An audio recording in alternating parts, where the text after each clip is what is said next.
sebetulnya yang membuat Mbak Putu akhirnya menilai Emyor ini layak dikoleksi?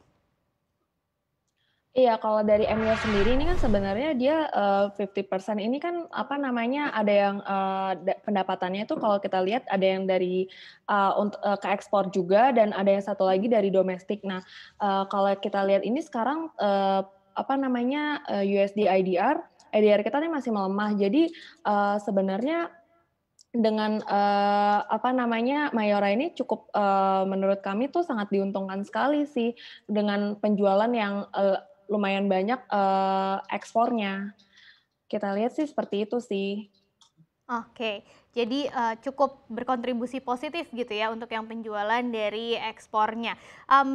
Mbak Putu, kita tadi juga sudah bahas sedikit seputar daya beli, kemudian juga yang mempengaruhi inflasi. Ada target-target tertentu nggak sih dari NH Sekuritas untuk tahun ini kira-kira inflasi kita bisa ada di level berapa dan seberapa signifikan ini berpengaruh ke saham-saham dari konsumer ini?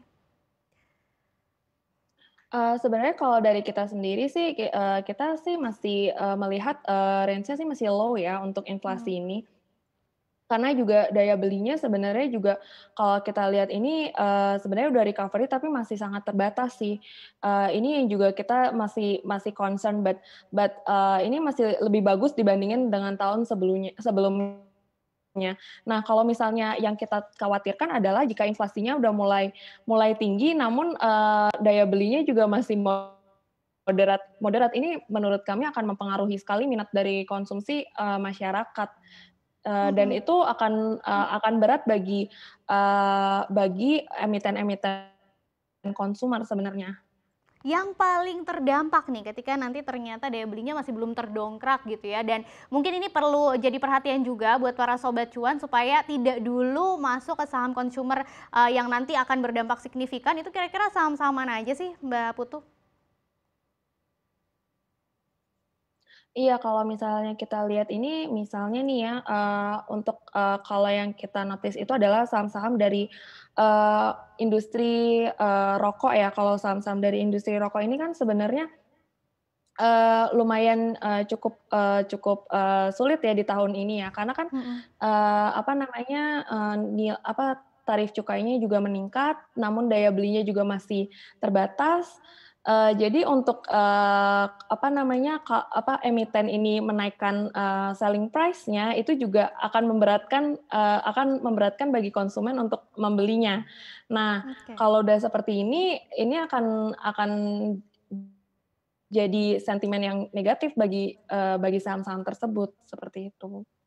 Oke, kalau kita bicara, subsektor lainnya dari sektor consumer ini untuk farmasi seperti apa nih? Karena kan masih di tengah pandemi COVID-19 seperti ini, khususnya di bulan Ramadan juga, kira-kira masih menarik nggak sih?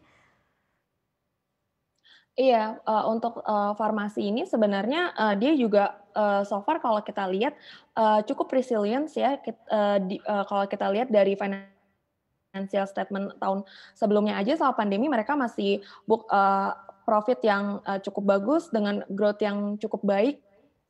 Jadi di tahun ini kita masih sangat optimis apalagi dengan adanya, vaksin ya. Vaksin ini menurut kami juga berpengaruh sih untuk, apa namanya, terhadap saham-saham di sektor konsumer karena kalau vaksin ini, lebih cepat, eee, ma kemungkinan besar pemulihan ekonomi juga, semakin lebih baik kan ke Mhm. depannya.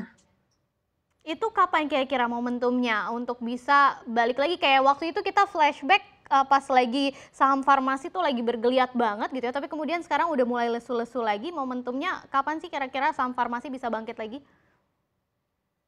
Iya, kalau kita lihat sebenarnya saham farmasi ini kalau misalnya bangkit lagi, kalau misalnya, memang sudah hampir, mungkin dari pemerintah sendiri kan sudah menargetkan kira-kira, selesai vaksinasi ini tahun berapa kan, Mhm. dan secepat apa. Nah, Oke. mungkin jika tinggal, sudah udah mencapai sesuai dengan target dari pemerintah ini, sebenarnya saham-saham farmasi ini sebenarnya bisa bisa kemungkinan besar untuk, kembali menguat. Ya, jadi kita harus update terus informasi seputar vaksinasi ini ya kalau mau berburu saham atau subsektor dari consumer yaitu saham-saham farmasi. Jangan lupa untuk menginstal aplikasi CNBC Indonesia yang tersedia di App Store dan Play Store untuk terus mengikuti perkembangan berita ekonomi dan bisnis terkini.